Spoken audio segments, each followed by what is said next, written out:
What's up, everyone? Welcome back to Own Your Upside, the show where we teach you how to truly capture the value you're creating in the world without compromising what matters most. I'm your host, Andrea and I. My wife and I built a portfolio of 8 cash flowing rentals across 3 states while raising 3 kids under the age of 4. But that was simply chapter 1. Over the past 2 years, we've shifted our attention to meet one of the largest needs our society will have over the next few decades: senior care. We're developing 2 luxury assisted living and memory care homes in Houston, Texas, where we'll serve our local community seniors by providing a place for them to age with dignity. Today's episode features an interview I did with Lumberjack Landlord at Michael Zuber's One Rental at a Time conference in Las Vegas this past February. We talk about why we made such a large pivot, the tailwinds behind the senior care industry, and how we plan to bring this project to life despite challenging external circumstances. As I've said before, and I'll say again, once you see the senior living crisis, you cannot unsee it. And in this interview, I share my most compelling takes on why this is the best time to jump into this asset class right now. Hope you enjoy the interview.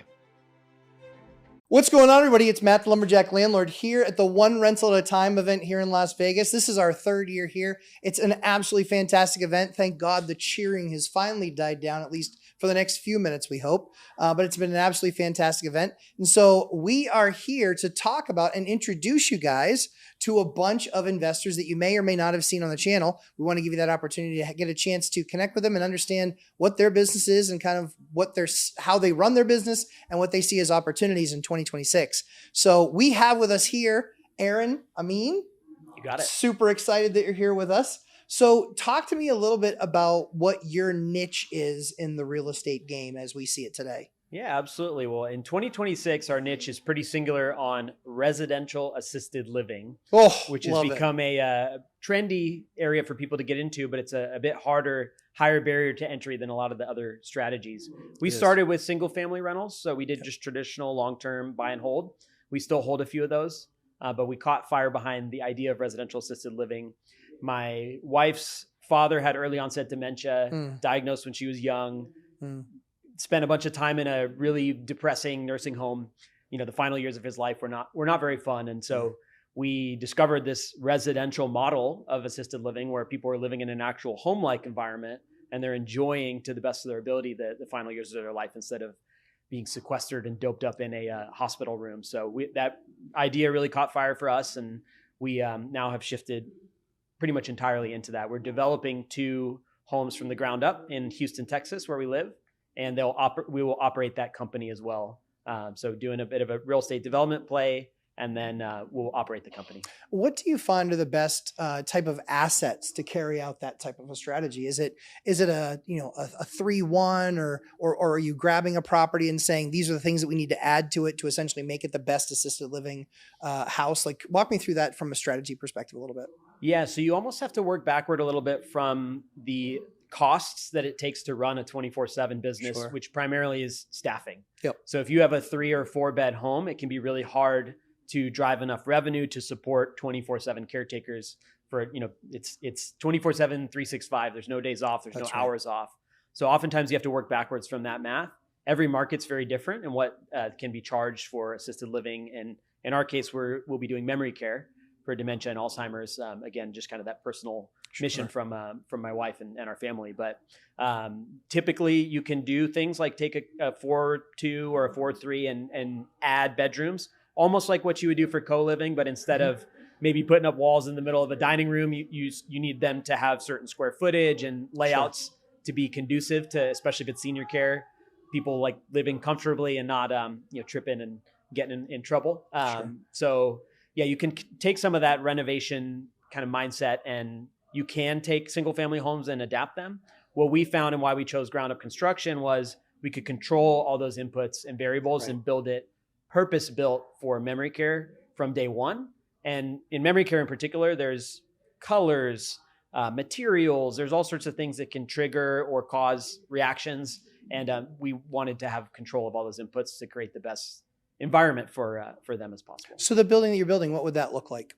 Ours is going to be a 10,000 square foot ranch home, 16 bedrooms, 16 private bathrooms with showers. So we're kind of aiming for the top end of the market.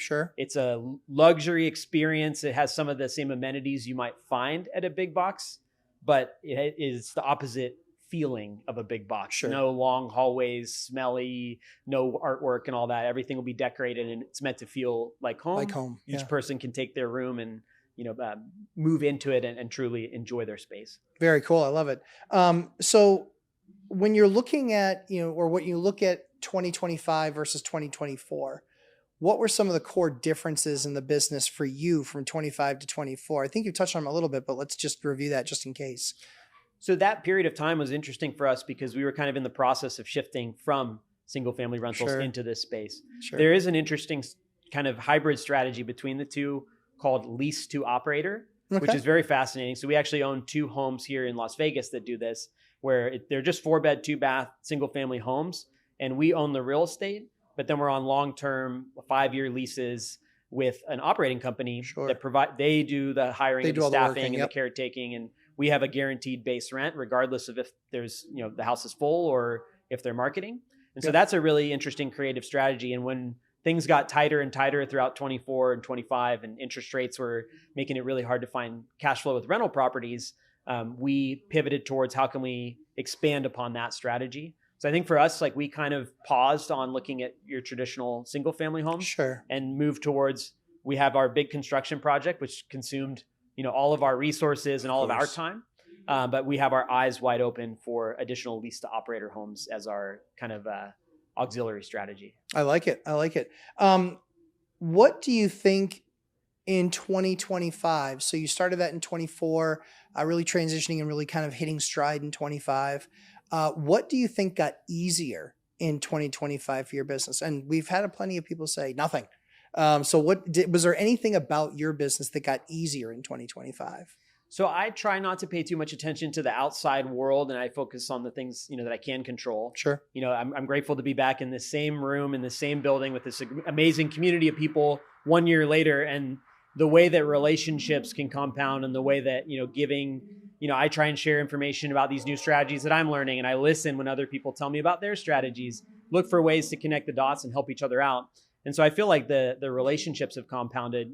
I've been going to events like this and networking and sharing my story for years and years and years now. So what got easier is that the relationships are deeper. They're richer with, we have a wealth of experience to share with each other. And I feel like that does really, really compound over time. And now finding lenders is easier. And even just in this room, we yesterday, my wife and I got to town early and we found one of these homes that would be good for this lease to operator. And just as an example, we need lending quickly to be able to compete on this deal. And I've already just in this room alone been able to, talk to 3 or 4 people that can, start shopping for us. So I think relationships are probably the biggest area of advancement. Yeah. Your network is your net worth for sure. Did you, and quick little plug for Steve at Velocity, Steve Dow, if you haven't spoken with him, he's fantastic. And as is, a John at Convoy, spectacular lenders. I've done business with both of them.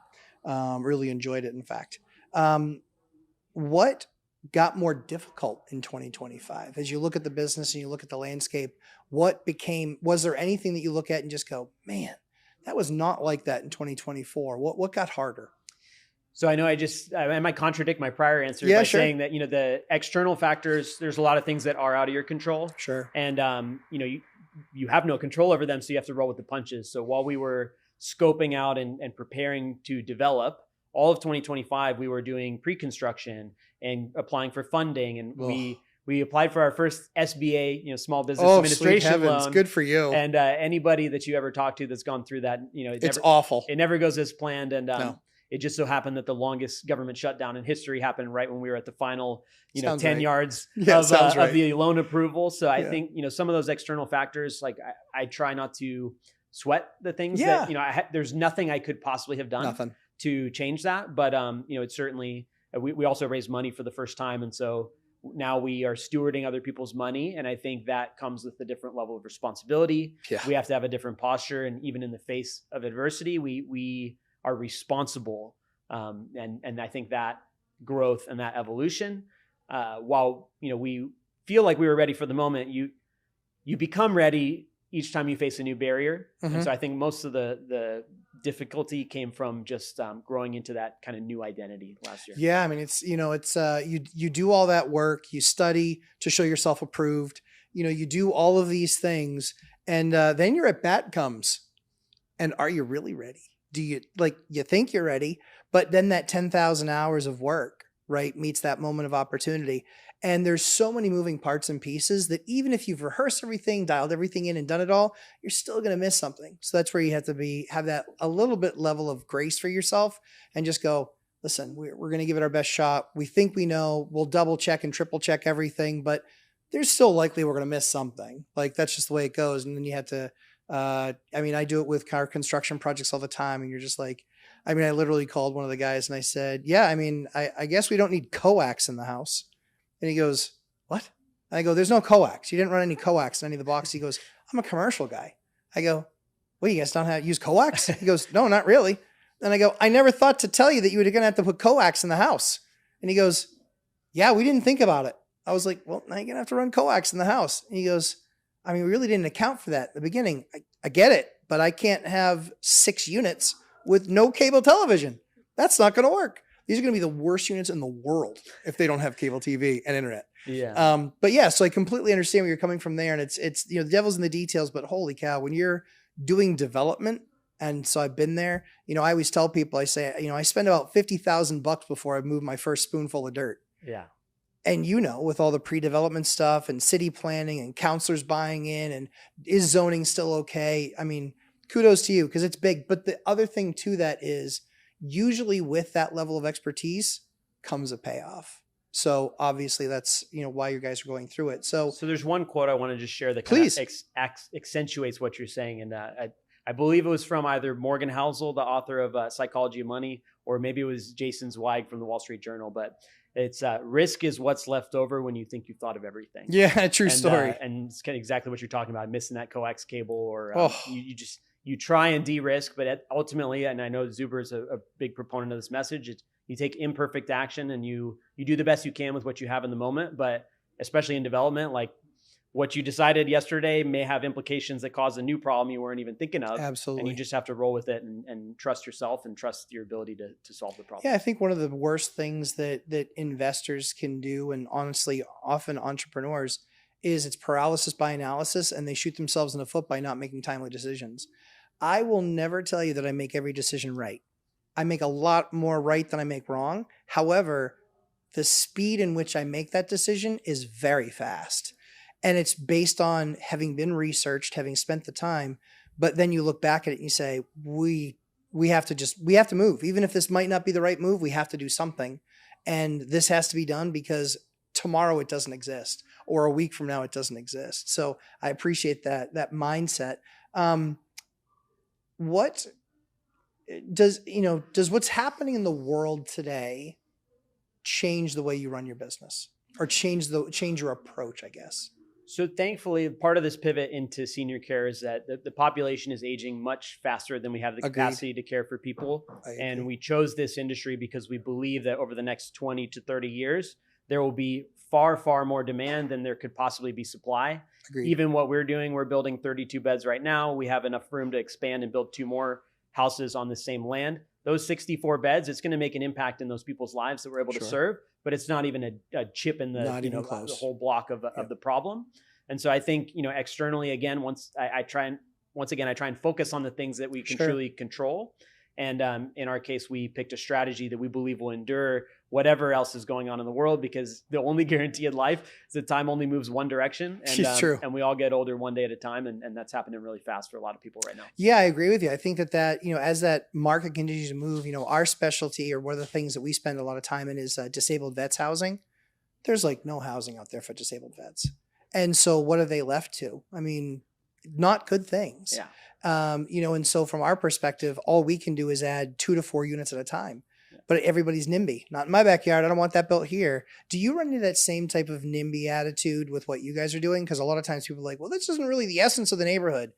Dude, enough with your essence. Yeah. Like, we need to help some people that are aging that we need to make sure have the ability to be taken care of.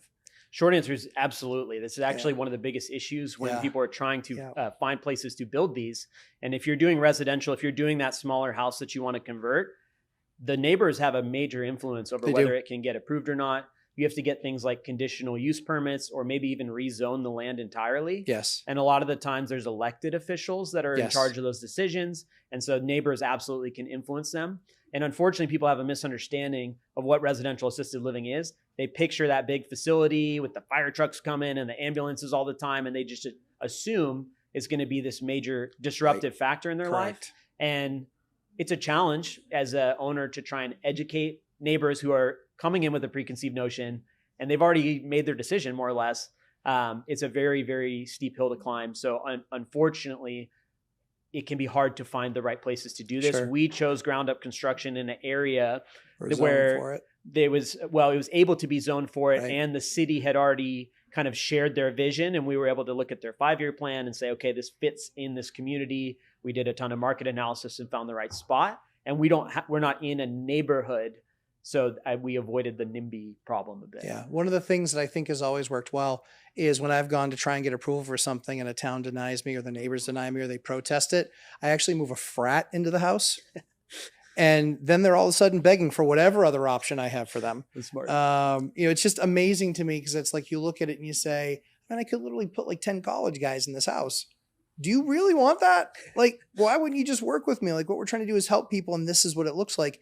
And there's rules and protections for you. And very often people are just too lazy and they just are scared by change. They want nothing to do with it. So, based on your experience, and what are you trying to do more of in 2026? Is it really just, hey, we're going to build these new units, and really we think that's the right idea, and so we're just going to try and do more of that? Yeah. So for the first time in my entire real estate journey, I feel very singular focus, which is something I've sought for a long time. Sure. And part of my personality is that I do, as does everyone, chase the squirrels, and you see somebody do something successfully, you end up wanting to do it. But I am very grateful, and especially because my wife is on this journey hand in hand, and we're collaborating as 50-50 partners for the first time, which is also an incredible dynamic in our relationship. Sure. I feel that the only thing that we need to do is what we've already set out to do. Execute this plan to the best of our ability, ramp up this business, hire the right people, and start, serving the grandmas and grandpas in the local community. And from there, we'll have the option to, again, we have land that we can expand and build 2 more homes on. And we can also take like the learning curves that we're tackling right now. It's really hard up front, but now once you have the knowledge and you have the process, we can take that and either we can replicate it or we can work with other people to help them boot up businesses like this in or around, Texas and maybe beyond. So I think there's a longer term play. We believe, there's only so much resources and time that we can dedicate, but by empowering other people, it again starts chipping away at that much, much bigger problem of the shortage for senior care. Sure. I totally agree. And again, there's no shortage of need. So if the more people that you can help, the other thing too is that in building community, not only does it help the community, but it also helps, hey, I helped you when your project was going on. I could use some assistance here. Who'd you use, or how'd that go, or those types of things, because a lot of those great contractor relationships come from referral, and so that's a big thing. As you look at your business, and having had any trials and tribulations over the last few years, what's the one thing in 2026 that you look at and say, we absolutely are not going to do that? Like we have discipline, like we are not doing this thing. Is there something like that you look at in your business today and say, hell or high water, we're not doing that? I try to not say the word never, because you just never know how you're going to feel. And there's a lot of recency bias right now. 2025 was the hardest year of our lives, hands down. Sure. We have a 4-year-old daughter and 2-year-old twins. Oh my goodness. And, so, development and all that stuff during that has been a challenge. I can't complain about problems that we created for ourselves, but they're problems that we gladly have. One of my favorite quotes is, the problems we have today are most likely the problems we wish we would have, 5 years ago. So, but to answer your actual question, we raised capital for the first time. We raised almost $3 million from 37 different entities or investors, 50 different individual human beings. And as you can imagine, the amount of conversations you have to have and the amount of, webinars and podcasts and all that stuff. I enjoy it wholeheartedly, but I was working at W2 last year. I still am. And that was the hardest I've ever had to push myself. Yeah. And it eroded some of my mental defenses and spiritual defenses and all that. And I just felt myself kind of whittling down in ways that I wasn't comfortable with. So I'm not going to say I wouldn't do those same things again, but I am going to say that I have a much clearer perspective on those challenges, and I would probably have a lot more strict boundaries around how I spend my time if I do it again. Yeah, I mean, that's a challenge. I mean, one of the things that you'll find is that there's always people that are willing to pull on you. I think the interesting thing is that that's why I like doing stuff in person, because you can always put a tennis ball on a sock and just whack somebody in the head with it. Just go, stop, enough already. We got to move on to the next thing. Because it's really interesting, because a lot of people that become these lenders very often have no idea what sausage looks like being made. And so then they have an opinion on what it looks like having the sausage made. So even when you do a phenomenal job, I can tell you're a great communicator. So even when you do a phenomenal job at communicating, this is what we're doing, this is what the next steps are, this is what the steps are that fit into this next bigger step, and then here's where we go from there, you're still going to have 17 people raise their hand with, well, what I believe you said was, and it was like, that's not what I said at all, actually. Yeah. So do you find that, does that happen in your business? Like, am I hitting the nail on the head with kind of what you experience on a day-to-day? You're talking about with the investors, just to clarify? Yeah, sure. Yeah. Yep. Yeah. So it's interesting. I honestly thought that we would have a lot more, let's say, pushback or dialogue as especially the SBA shutdown and all these things. Like, there was an instance, and we'll talk about this in our presentation later, but right after we raised that money, the bank that we had a pre-approval from pulled out from under us 5 days after we raised it. So we had just collected almost $3 million from all these people, and they were depending on us to execute a plan that we had communicated, and the whole rug got pulled out from under us. So in those moments, it's like we, of course, were devastated, and we were dealing with our own emotions, but we knew, again, with that responsibility that we signed up for, we now had, to deliver for these people no matter what. At that time, we already had 6 figures of non-refundable pursuit costs, architects, civil engineers, all that stuff. And so that was a really dark and crazy moment for us. Long story short, though, we were able to find another lender that actually even came on with better terms. And the investors don't see that, right? But to answer your question about like the expectations and communication, we tried to always be radically transparent and not hide or sugarcoat anything. Yes, the skill of communicating is important, but you can't communicate your way out of a bad situation. No, sometimes you just have to call it like what it is. Yep. And I was very, very pleasantly surprised that I think people, at the end of the day, yes, they love the deal, but they're betting on us and our ability to navigate through that situation. And so we sent an email like 4 or 5 days after that bank catastrophe happened with hey, here's our plan moving forward.